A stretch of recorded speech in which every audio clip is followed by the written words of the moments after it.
Y hablamos de salud, y hablamos de educación, y hablamos de acompañamiento, mucho tiene que ver el contexto de la primera infancia y todo lo que se le brinda no solo a los niños, sino a la mujer desde que está embarazada.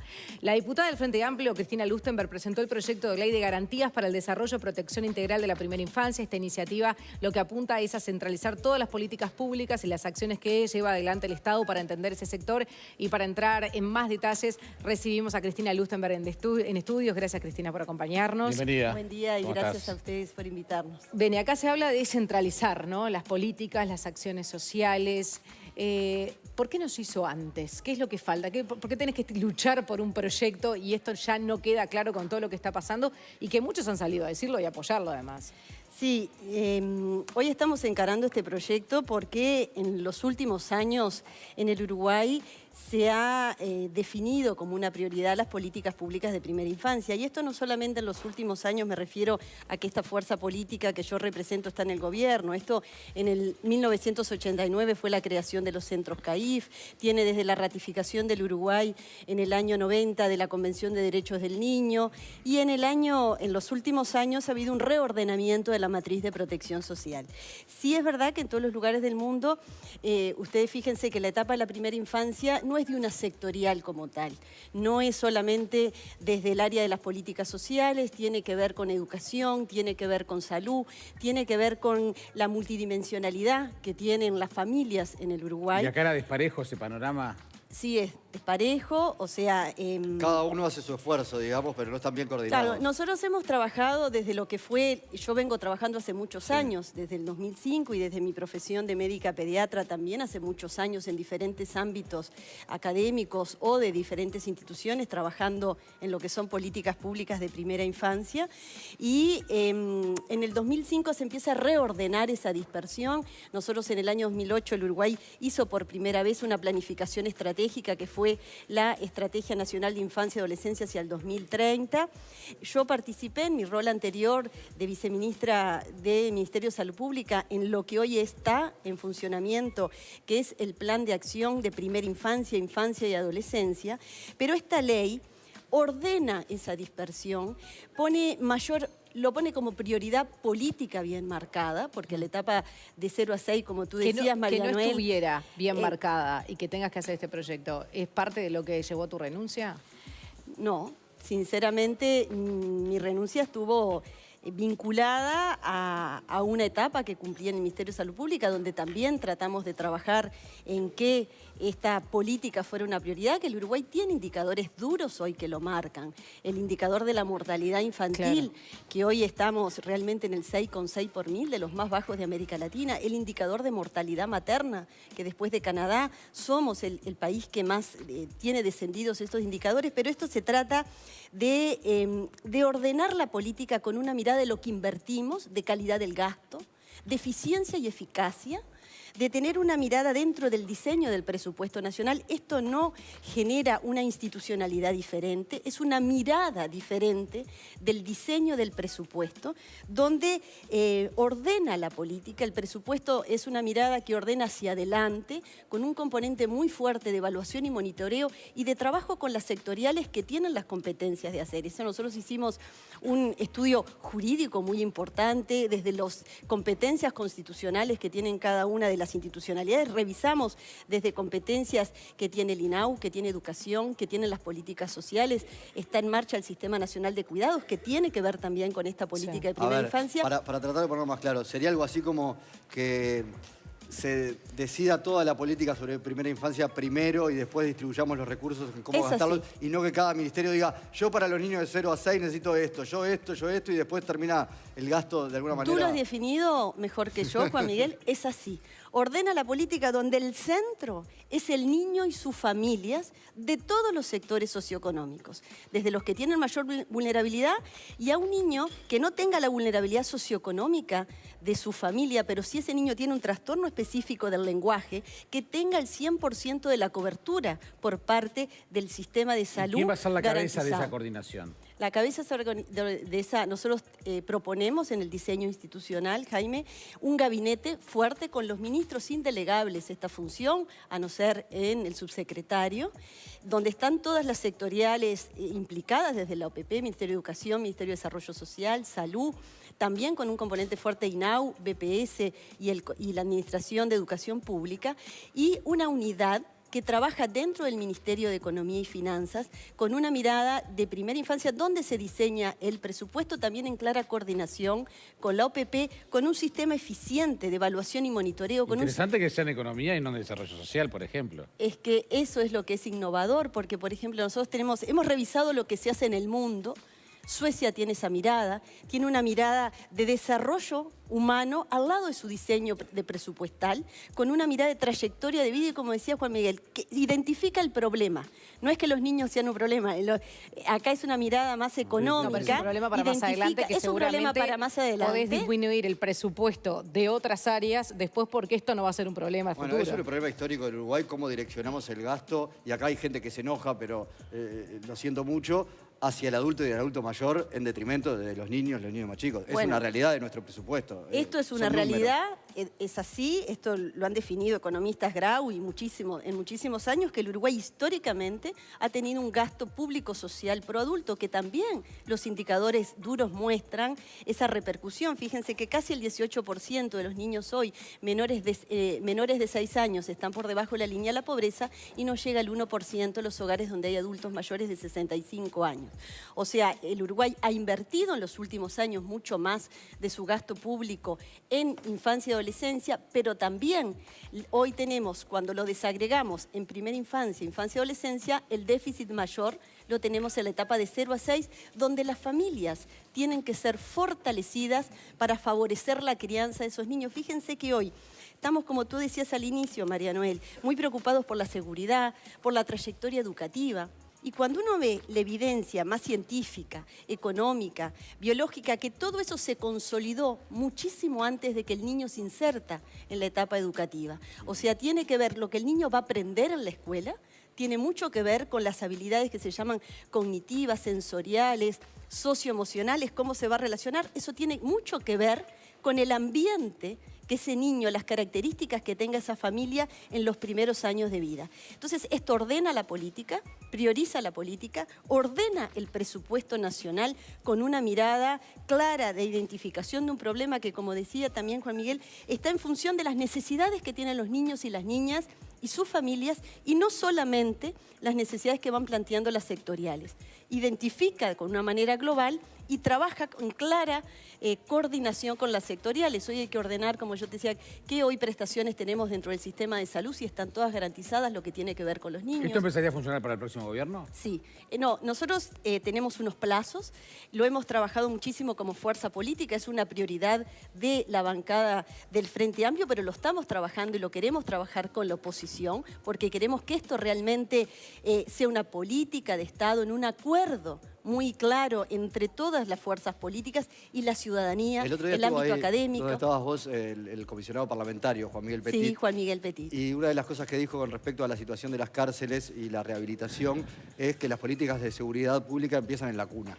Es así. Bueno, Juan Miguel, por su formación y por lo que vivencia en su responsabilidad hoy como comisionado parlamentario, lo ve así. Cuando uno ve las características que tienen hoy las personas que están recluidas y ve las debilidades ¿Dónde que nacieron? esa familia, dónde nacieron, qué les pasó la educación. Haces un seguimiento. Un seguimiento. Está clarito. O sea, no es estigmatizar, es la realidad otra vez. Es la realidad, es y una cosa que es clarísima, no puede ser que el futuro de un niño dependa solamente de las características socioeconómicas donde le tocó nacer, cuando está demostrado que todos tenemos las mismas potencialidades desde el inicio, porque unos llegamos y otros no, y en un país tan chico como el nuestro, donde solo nacen 43.000 niños, la mejor inversión que este país tiene que redoblar, que lo venimos haciendo, es puesta en esta etapa de 0 a 6. Tenemos que mejorar el sistema de licencias parentales, que se ha hecho mucho desde la nueva ley en el año 2013, donde mejora las licencias para los trabajadores vinculados al sistema privado. Hay que generar mayor corresponsabilidad, como hoy se está trabajando el sistema de cuidado. Hay que mejorar las políticas de vivienda. Hoy, cualquier trabajador con ingresos bajos, medios, sabe lo difícil que es el acceso a la vivienda y tener un hijo, si no tiene garantizado dentro del sistema público gratuito, más o menos 8 horas de un niño en un centro de educación inicial y primera infancia tiene un costo de 8.000, 9.000 pesos para esa cantidad de horas. Y ahí se generan dificultades también importantes en sectores trabajadores, conciliar la crianza con su desarrollo productivo o con una buena laboral alimentación. y con todo lo que no solo en los conlleva. contextos más críticos. Y en los también contextos otros. más críticos, el Uruguay tiene una cosa que lo tenemos que trabajar mucho, que es, ustedes saben, más descrita, que es un tema que tenemos que tener un poco más empatía, a ver cómo... la porofobia que se llama, o sea, imagínense si hoy tenemos todavía 137.000 niños y adolescentes viviendo por debajo de la línea de la pobreza. ¿Tá? Esos niños, 30.000, viven todavía en hogares donde hay emergencia habitacional.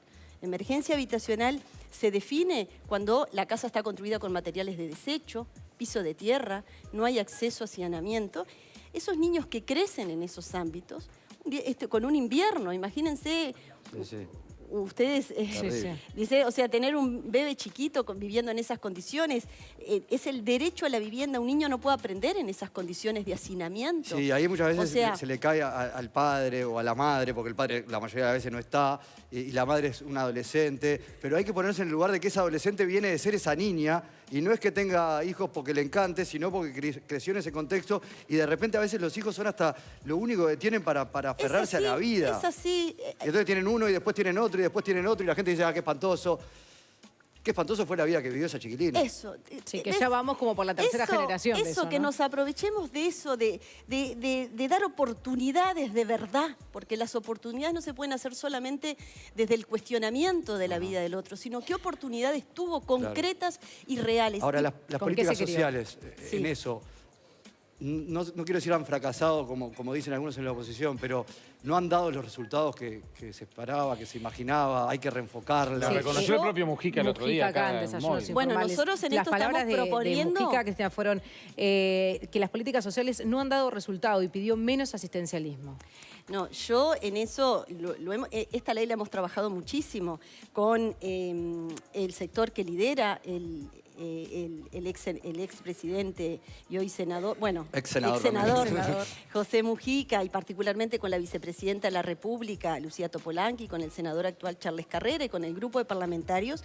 No es que han fracasado las políticas sociales han tenido mucho impacto, pero también hay que entrar en una segunda, es como una empresa, hay que entrar en una segunda etapa de las políticas ¿Pero públicas. no se exageró en el asistencialismo?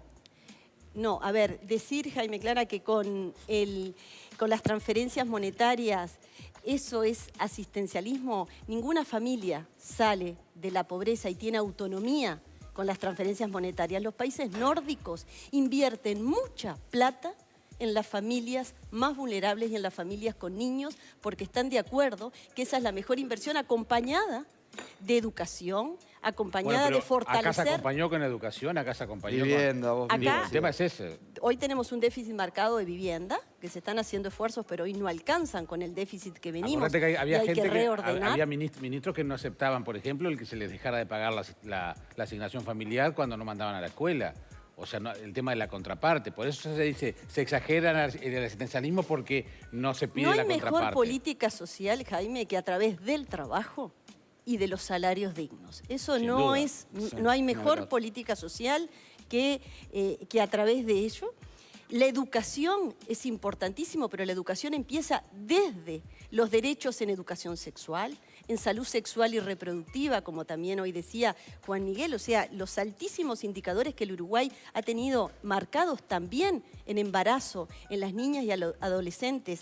Y nosotros trabajamos en instaurar en el Uruguay a partir del año 2016 en una estrategia nacional hacia el embarazo en las niñas y adolescentes, que eso ha permitido un descenso por primera vez en 2 años consecutivos de la tasa de fecundidad en las adolescentes, que en el Uruguay era altísima, de los países más altos de América Latina. Y cuando uno lo desagregaba por departamentos, teníamos departamentos con tasas de fecundidad casi como el continente africano, siendo muy respetuosa de la historia de desigualdad que tiene el continente africano. Eso ha disminuido en los últimos años producto de una estrategia intersectorial con educación, con salud, con el resto de las políticas sociales, generando que las adolescentes a través del estudio puedan construir su proyecto de vida, pero todavía hay muchas desigualdades que vienen de muy abajo. No nos olvidemos que hasta hace unos años, realmente, 2 de cada 3 niños vivían por debajo de la línea de la pobreza. Uno de cada 5. Y estamos hablando de la pobreza medida por ingresos, no como en los niños que tienen mayor impacto, que es lo que se llama la pobreza multidimensional, que tiene que ver con la vivienda, tiene que ver con el capital socioeducativo que tenga la familia. Eso no se revierte solamente a mediano plazo, no a corto pobreza de un plazo. momento, sino que es una cosa mucho más. Es una cosa más estructural que hay que deconstruir. Hay que enseñarles hábitos, ¿no? Porque después en el mundo del trabajo se les hace difícil porque de chicos muchas veces nadie los obligaba a ir a la escuela ni siquiera. Entonces, ¿cómo te acostumbras a que todos los días tenés que asumir una responsabilidad? Por eso se decía que era importante el tema de la contraparte, pedir una contraparte. Pero es una contraparte donde el Estado también asume una corresponsabilidad y los ciudadanos. Yo le digo a un empresario hoy que puede tener dificultades en las características de la formación técnica que él espere de sus trabajadores, tiene que ver muchísimo, muchísimo con el lugar y las características de esa familia donde ese individuo se formó. Hoy, como ustedes decían al inicio, el Premio Nobel de Economía del año 2000 lo gana Jane Heilman, que es un economista, profesor en la Universidad de Chicago, que ha asesorado a gobiernos republicanos y demócratas en Estados Unidos, que igual no es el mejor ejemplo, los Estados Unidos, de políticas sociales que protejan, ¿no? A las familias más vulnerables, sí, los países nórdicos, pero él ganó el Premio Nobel demostrando que es la mejor tasa de retorno a la inversión. Cada vez que el Congreso de Estados Unidos quería tocar una política social, él alertaba sobre la importancia de no tocar las políticas de protección en la etapa de 0 a 6, porque era donde mayor retorno iba a tener ese individuo a lo largo de su trayectoria. Estamos invirtiendo en esos uruguayos que van a hacer al Uruguay ganar más plata en el futuro. Pero Uruguay somos pocos. Entonces, la mejor inversión es en las personas, y en las personas empieza la primera etapa de la vida. Fíjense. Eso está calculado, ¿no? De cada peso que pones se multiplica por cada por 7, dólar que se invierte en la primera etapa de la vida. Hay estudios como el de Jane Heilman que demuestran que van de acuerdo a la medición de 9 a $18. Mira, 7, dije, me quedé corto. O sea, sí es mucho el retorno de la inversión que se tiene desde esa etapa de la vida. O sea, este diseño que nosotros estamos proponiendo es, como yo les decía, ordena la política, da una mirada de presupuesto, protege y garantiza derechos. Es una ley que da garantías, mejora la ejecución del presupuesto, tiene un componente muy fuerte de evaluación y monitoreo, porque es verdad, la gente tiene que sentir, la ciudadanía, que por cada peso que se le invierta desde sus impuestos tiene que tener mejor calidad de los servicios, y esos quienes gobernamos tenemos clara responsabilidad de rendir cuentas. Pero pensemos en que realmente el Uruguay tiene una oportunidad única de avanzar, porque hemos hecho muchísimo. Uruguay tiene, pero no nos olvidemos, en los 50 primeros años del siglo pasado, Uruguay hizo transformaciones estructurales muy importantes, que en la segunda mitad del siglo pasado decaímos en esa mirada de tener una responsabilidad muy clara, que no solamente el bienestar está vinculado a las características de esa familia, sino el Estado también tiene mucho que ver. El mundo de empresariado también tendría que tener mucha preocupación por las características que, de hecho, hay muchas experiencias en el mundo. Empresas que favorecen, y eso está trabajando el Sistema Nacional Integrado de Cuidados, la corresponsabilidad entre el nivel empresarial y sus trabajadores, fortaleciendo la crianza y el apoyo a las trabajadoras y trabajadoras en esto, tiene altísimo impacto en el rendimiento laboral y adhesión de los trabajadores, pero entienden conceptualmente la importancia que tiene en favorecer realmente el desarrollo de las personas, la calidad, y empieza en esta primera etapa de la vida. O sea, nosotros estamos ordenando, estamos priorizando una etapa donde la calidad, la eficiencia, el tiempo real, se resuelvan situaciones en tiempo real. Bueno, y eso es la propuesta que queremos hacer, y estamos convencidos de que empezamos un debate parlamentario y un trabajo que tenemos confianza que esto va a ser adherido por todos los partidos políticos, y que la ciudadanía se va a apropiar de un tema que no es menor en un país donde nacen tan pocos niños y realmente es la mejor inversión, porque después hay otra cosa. Ustedes saben que se dice, cuando hacemos proyecciones hacia el 2050, hacia el 2060, hay una frase antiquísima de Gabriela Mistral que siempre dice: el futuro de los niños siempre es hoy. O sea, cualquiera que tiene hijos o tiene a su alrededor se da cuenta la rapidez del crecimiento, la adquisición de conductas y cómo no hay que ser determinista, pero el futuro no es el futuro es lo que hagamos hoy con los que tenemos al lado y que más precisan. Bien, Cristina Lustenberg, muchísimas gracias. Hasta pronto. Gracias a ustedes. Tenemos que hacer una tanda en Desayunos Informales. Al regreso vamos